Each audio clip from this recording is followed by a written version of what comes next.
ओम शांति। आज दिनांक 26 अप्रैल 2022। आज की मुरली सुनते हैं। बाबा बोले, मीठे बच्चे, ऊंच पद पाना है तो आत्मा में ज्ञान का पेट्रोल भरते जाओ। सवेरे सवेरे उठकर बाप को याद करो, कोई भी उल्टी चलन नहीं चलो। मीठे बच्चे, ऊंच पद पाना है तो आत्मा में ज्ञान का पेट्रोल भरते जाओ। सवेरे सवेरे उठकर बाप को याद करो, कोई भी उल्टी चलन नहीं चलो। प्रश्न किया बाबा ने। बाबा हर बच्चे की जन्म पत्री जानते हुए भी सुनाते नहीं, क्यों? उत्तर, क्योंकि बाबा कहते हैं मैं हूँ शिक्षक, मेरा काम है तुम बच्चों को शिक्षा देकर सुधारना। बाकी तुम्हारे अंदर क्या है यह मैं नहीं सुनाऊंगा। मैं आया हूँ आत्मा को इंजेक्शन लगाने, ना कि शारीरिक बीमारी ठीक करने। प्रश्न, तुम बच्चे अभी किस बात से डरते नहीं हो, क्यों? उत्तर, तुम अभी इस पुराने शरीर को छोड़ने से डरते नहीं हो क्योंकि तुम्हारी बुद्धि में है हम आत्मा अविनाशी हैं। बाकी यह पुराना शरीर भल चला जाए, हमें तो वापस घर जाना है। हम अशरीरी आत्मा हैं। बाकी इस शरीर में रहते बाप से ज्ञान अमृत पी रहे हैं, इसलिए बाबा कहते बच्चे सदा जीते रहो, सर्विसेबल बनो तो आयु बढ़ती जाएगी। गीत बजा, बचपन के दिन भुला देना। ओम शांति। बच्चों ने गीत सुना, जिसको अब मम्मा बाबा कहते हैं उनको भुलाना नहीं है। गीत जिन्होंने बनाया है वह तो अर्थ को समझते नहीं हैं। यह निश्चय ही नहीं है कि हम उस परमपिता परमात्मा की संतान हैं। उस परमपिता परमात्मा को पतितों को पावन बनाने के लिए आना पड़ता है। कितनी ऊंची सर्विस पर आते हैं। उनको कोई अभिमान नहीं है, उनको कहा जाता है निरहंकारी। उनको निश्चय बुद्धि व देही अभिमानी होने की बात नहीं। वह कब संशय में आते नहीं, देह अभिमान बनते ही नहीं। मनुष्य देही अभिमानी बनते हैं तो फिर देही अभिमानी बनने में कितनी मेहनत लगती है। बाबा कहते हैं अपने को आत्मा समझो, मनुष्य तो कह देते हैं अपने को परमात्मा समझो। कितना फ़र्क है। एक तरफ याद करते हैं पतित पावन को, फिर कहते हैं सब में परमात्मा है। उनको जाकर समझाना है, बाबा देखो कहाँ से आया है यह तुम बच्चों को सुधारने के लिए। जिनको पक्का निश्चय है वह तो कहेंगे कि बरोबर आप हमारे माता पिता हो, हम आपकी श्रीमत पर चल श्रेष्ठ देवता बनने के लिए यहाँ आते हैं। परमात्मा तो सदैव पावन ही पावन है। उनको बुलाते हैं पतित दुनिया में आओ, तो ज़रूर पतित शरीर में ही उनको आना पड़ेगा। पतित दुनिया में तो पावन शरीर होता ही नहीं। तो बाप देखो कितना निरंकारी है, पतित शरीर में आना पड़ता है। हम अपने को संपूर्ण नहीं कहेंगे, अब बन रहे हैं। अब बेहद का बाप कहते हैं बच्चे श्रीमत पर चलो। बाप श्रीमत देते हैं, सवेरे उठकर याद करो तो पाप भस्म हो जाएं।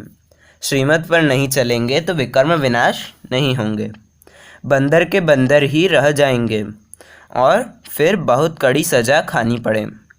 जानवर आदि तो सज़ा नहीं खाते, सज़ा मनुष्य के लिए है। अगर बैल किसको मारता है वह मर भी जाए तो उनको जेल में डालेंगे?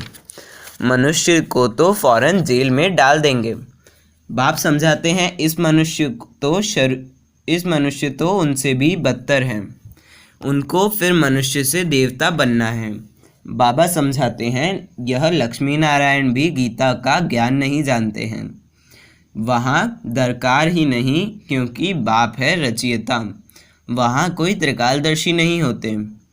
अभी यह लोग त्रिकालदर्शी ना होते हुए भी कह देते हैं हम भगवान हैं।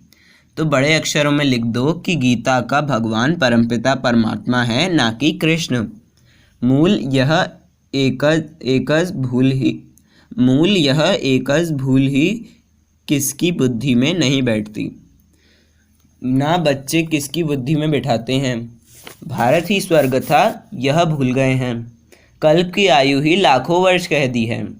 इसलिए कोई पुरानी चीज़ मिलती है तो कहते हैं यह लाखों वर्ष की है। कभी कोई कोई कहते हैं कि क्राइस्ट से 3000 वर्ष पहले भारत स्वर्ग था। तुम जानते हो हम भी देवता थे, माया ने बिल्कुल ही कौड़ी तुल्य बना दिया है, कोई भी मूल्य नहीं है। तो अब तुम बच्चों को भी घोर अंधियारे से निकलना चाहिए।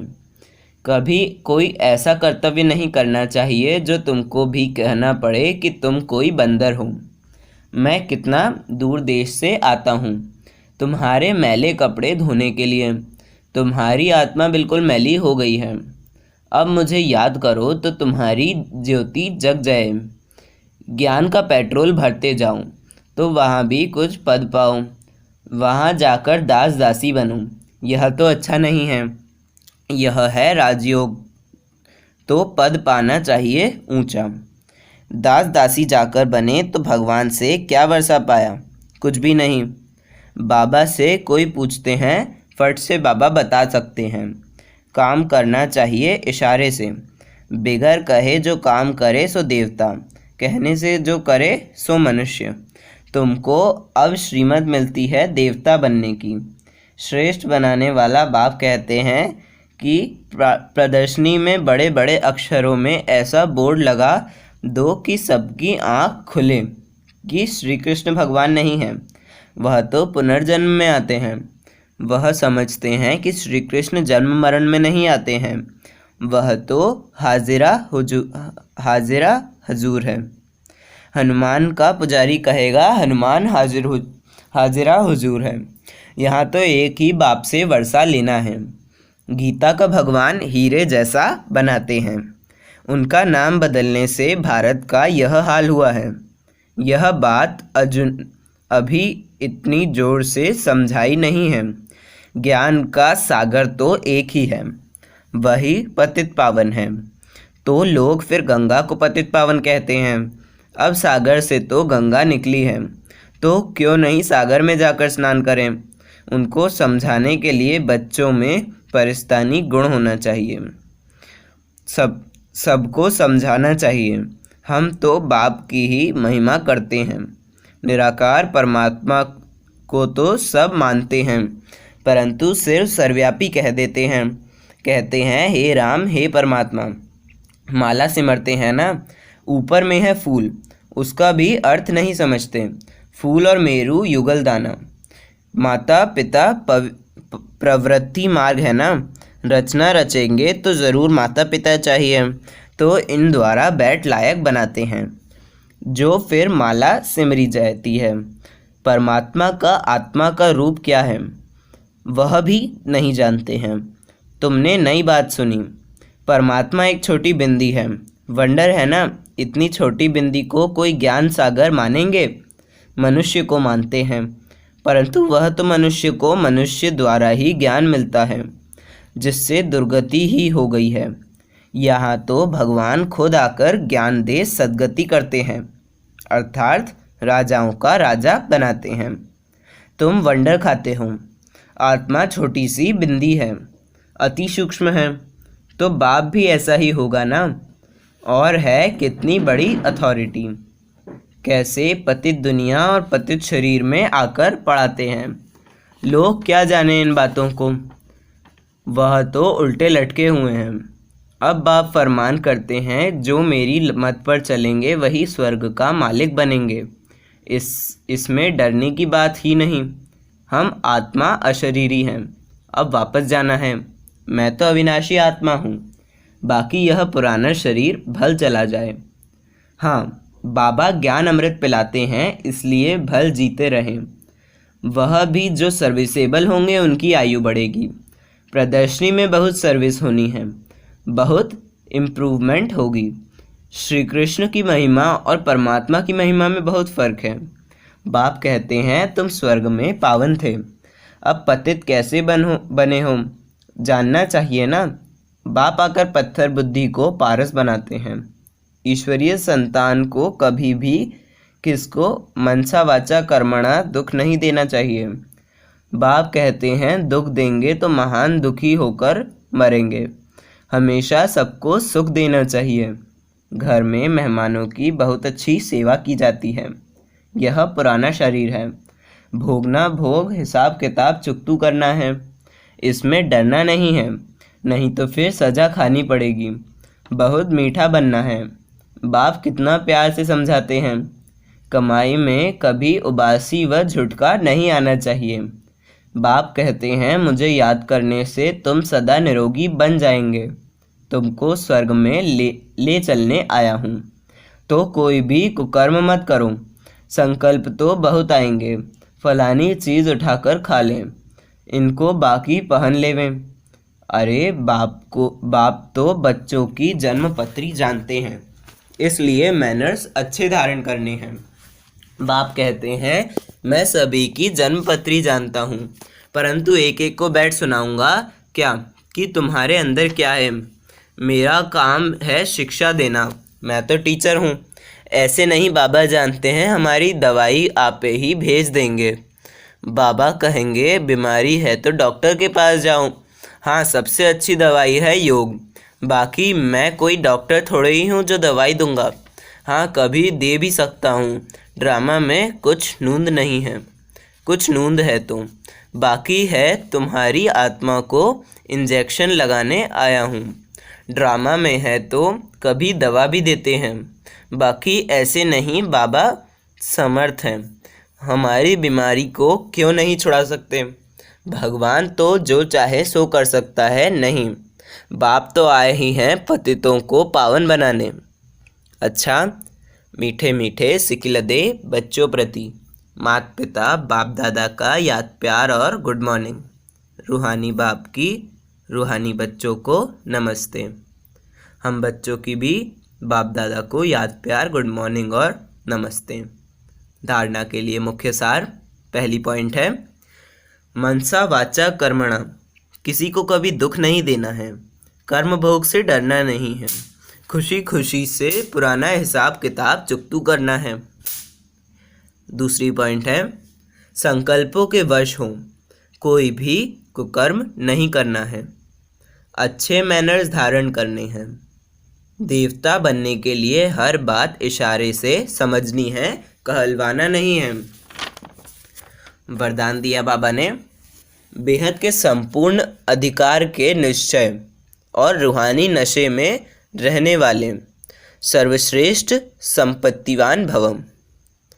बेहद के संपूर्ण अधिकार के निश्चय और रूहानी नशे में रहने वाले सर्वश्रेष्ठ संपत्तिवान भवम। डिटेल है, वर्तमान समय आप बच्चे ऐसे श्रेष्ठ संपूर्ण अधिकारी बनते हो जो स्वयं ऑलमाइटी अथॉरिटी के ऊपर आपका अधिकार है। परमात्मा अधिकारी बच्चे सर्व संबंधों का और सर्व संपत्ति का अधिकार प्राप्त कर लेते हैं। इस समय ही बाप द्वारा सर्वश्रेष्ठ संपत्ति भव का वरदान मिलता है। आपके पास सर्व गुणों की, सर्व शक्तियों की और श्रेष्ठ ज्ञान की अविनाशी संपत्ति है। इसलिए आप जैसा संपत्तिवान और कोई नहीं है। स्लोगन दिया बाबा ने, सदा अलर्ट रहो तो अलबेलापन समाप्त हो जाएगा। सदा अलर्ट रहो तो अलबेलापन समाप्त हो जाएगा। मातेश्वरी जी के अनमोल महावाक्य। परमात्मा के बारे में अनेक मनुष्यों की मत का आखिरीन फैसला। अभी तो यह सारी दुनिया जानती है कि परमात्मा एक है। उसी परमात्मा को कोई शक्ति मानते हैं, कोई कुदरत कहते हैं। मतलब तो कोई न कोई रूप में ज़रूर मानते हैं। तो जिस वस्तु को मानते हैं अवश्य वह कोई वस्तु होगी, तब तो उनके ऊपर नाम पड़े हैं।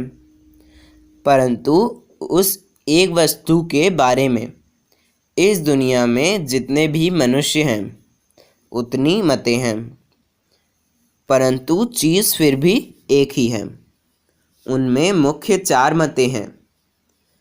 कोई कहता है ईश्वर सर्वत्र है। कोई कहता है ब्रह्म ही सर्वत्र है।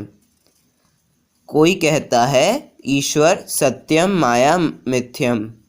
कोई कहता ईश्वर है ही नहीं, कुदरत ही कुदरत है। वो फिर ईश्वर को नहीं मानते। अब यह है इनकी मतें। वो तो समझते हैं जगत प्रकृति है, बाकी कुछ नहीं जानते। अब देखो, जगत को मानते हैं, परंतु जिस परमात्मा ने जगत रचा उस जगत के मालिक को नहीं मानते। दुनिया में जितने अनेक मनुष्य हैं उन्हों की इतनी मतें हैं। आखरीन भी इन सभी मतों का फैसला स्वयं परमात्मा आकर करते हैं। इस सारे ज्ञान का निर्णय परमात्मा आकर करता है, अथवा जो सर्वोत्तम शक्तिवान होगा वही अपनी रचना का निर्णय विस्तारपूर्ण समझाएगा।